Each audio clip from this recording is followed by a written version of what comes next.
Hi అండి, welcome back to my channel stay with Bindu. ఈరోజు మనం గోంగూర పచ్చడి ఎలా చేసుకోవాలో ఇన్స్టెంట్గా మనం తెలుసుకుందామండి. ఇది కూడా మీరు ట్రై చేయండి ఒకసారి. దానికన్నా ముందు నా ఛానల్ని లైక్ చేయండి, షేర్ చేయండి, సబ్స్క్రైబ్ చేసుకోండి. అందరూ చూస్తున్నారని నా video, so thanks for that. మీరు కూడా సబ్స్క్రైబ్ చేసుకోవాలని కోరుకుంటున్నాను. సో ఇప్పుడు మనం ప్రాసెస్లోకి వెళ్ళిపోదామండి. ఇది ఒక 1 కట్ ఆఫ్ గోంగూర అండి. ఇది మొత్తం మనం ఇట్లా ఆకు ఒలిచేసుకొని మొత్తం క్లీన్ చేసుకొని ఒక గిన్నెలోకి మనం ఇట్లా వేసేసుకున్నాము. దేంట్లో అయితే మనం బాయిల్ చేసుకోవాలనుకుంటున్నామో ఆ గిన్నెలోకి మనం వేసేసుకున్నాము. ఇది స్పైసీకి తగ్గట్టు కొంచెం మిర్చి అనేది తీసుకోండి. ఈ మిర్చి నేను తీసుకున్న మిర్చి అంత కారం ఉండదు కాబట్టి నేను కొంచెం ఎక్కువగా తీసుకున్నాను. డార్క్గా అంటే కొంచెం ఇంకో గ్రీన్ కలర్లో ఉంటాయి కదండి మిర్చి, అవి మీరు దీంట్లో హాఫ్ తీసుకుంటే ఆ స్పైసీ మీకు సరిపోతుందండి. నాకు తెలిసి అది ఇంకా కారంగా ఉంటుంది. సో ఈ విధంగా చిన్న చిన్న పీసెస్గా మనం కట్ చేసుకున్నాము. మీరు మొత్తం వేసేసుకోవచ్చు అనుకున్నా వేసేసుకోవచ్చండి. కాకపోతే ఇట్లా చిన్న పీసెస్గా కట్ చేసుకుంటే ఫాస్ట్గా ఉడుకుతుంది.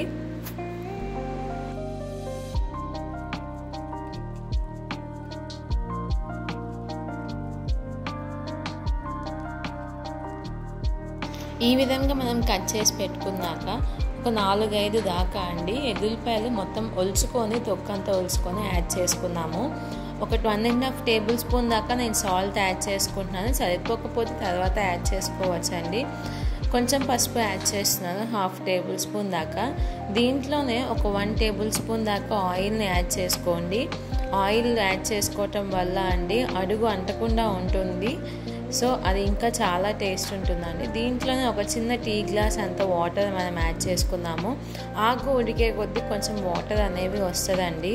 మనం దీన్ని సిమ్లో పెట్టేసుకొని స్టవ్ ఆన్ చేసుకొని మూత పెట్టేసుకొని ఒక 5 to 10 మినిట్స్ తర్వాత కదిలించకుండా ఉంటే మనం ఒకసారి ఉడుకుతుందో లేదో మనం తెలిసిపోతుందండి. చూడండి, ఆకంతా ఉడికిపోయింది, కానీ మిర్చి కొంచెం ఉడకాలి కాబట్టి ఆ వాటర్ కూడా ఇంకిపోయేదాకా మనం కుక్ చేసుకుంటే సరిపోతుందండి.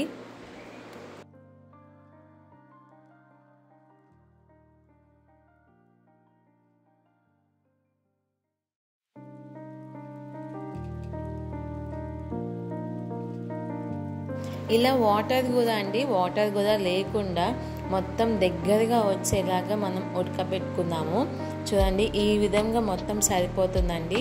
మనం దొంచేటప్పుడు కానీ మిక్సీ పట్టేటప్పుడు కానీ మిర్చి అనేది మీకు పలుకు తగలకుండా ఆ స్పైసీనెస్ కూడా మనకు అర్థమవుతుందండి. సో అందుకోసం నేను మిర్చిని బాగా ఉడకపెట్టాలి అని చెప్పేసి అంటున్నాను. నేను ఇక్కడ పప్పు గుత్తితో రుద్దేస్తున్నానండి మెత్తగా. మిక్సీ పట్టాల్సిన అవసరం అయితే ఉండదండి. ఈ విధంగా మనం చేసుకుంటేనే చాలా టేస్టీగా ఉంటుంది. మీకు రోట్లో దంచుకున్న ఇంకా చాలా టేస్టీగా ఉంటుంది అండి అది. ఈ విధంగా కూడా ఒకసారి మీ దగ్గర రోల్ లేకపోతే ఈ విధంగా మీరు మిక్సీ పట్టుకుంటే ఏంటంటే అండి మొత్తం పేస్ట్ లాగా అయిపోతుంది. మనకు అది తినాలన్నా అంతగా అనిపించదు.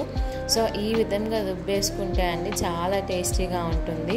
దీన్ని ఇప్పుడు మనం తాలింపు వేసుకుందామండి. తాలింపు కోసం ఒక ఆనియన్, కొంచెం కరివేపాకు, ఇక్కడ నేను ఎండుమిర్చి ఒక 4 తీసుకున్నానండి.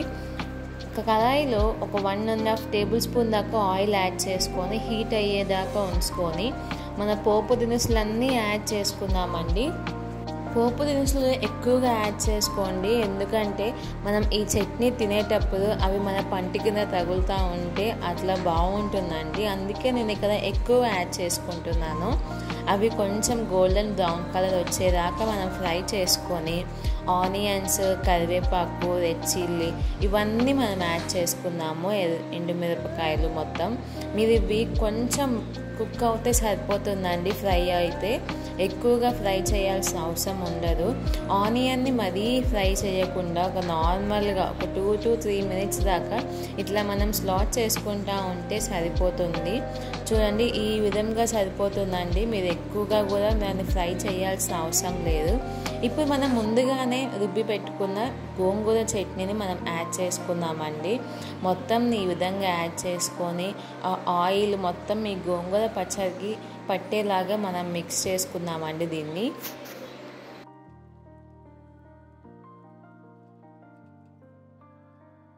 ఈ గోంగూర పచ్చడి అండి వేడి వేడి అన్నంలో కొంచెం నెయ్యి వేసుకొని తింటే చాలా టేస్టీగా ఉంటుందండి. మేము ఇప్పుడు అదే చేయాలనుకుంటున్నాము. మీరు కూడా ఈ గోంగూర పచ్చడిని ఎలా వచ్చిందో ఒకసారి ట్రై చేసి నాకు కామెంట్స్లో చెప్పండి. చాలా టేస్టీగా ఎమ్మీగా ఉంటుంది. మీరు ఇది దోశల్లో కానీ ఇడ్లీలో కానీ కూడా తినచ్చండి, చట్నీ లాగా చేసుకొని. నేనైతే అలాగైతే తింటానండి, చాలా టేస్టీగా ఉంటుంది. మీరు ఎక్కువగా పుల్లగా ఉండదు, ఇది మరీ పుల్లగా ఉండదు. అట్లాగని మీకు ఈ పులుపుని తగ్గించుకోవడానికి మిర్చి అనేది మనం ఎక్కువ యాడ్ చేసుకుంటే అది ఇంకా చాలా టేస్టీగా ఉంటుందండి. ఒకవేళ మీకు మిర్చి అంటే కారం సరిపోకపోతే మళ్ళీ కొంచెం యాడ్ చేసుకొని మిక్సీ పట్టుకోవచ్చు. మీరు కూడా ట్రై చేసి ఎలా వచ్చిందో చెప్పండి. Thanks for watching. Please like, share and subscribe. Have a nice day.